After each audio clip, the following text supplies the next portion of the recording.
خليهم يقتلونها، فليقتلوا الجميع من أجل الوطن.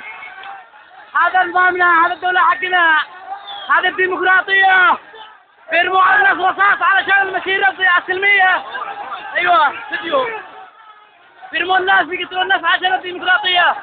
أين الديمقراطية؟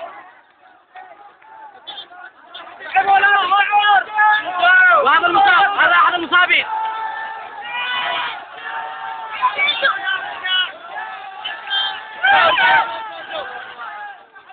ما تنسوا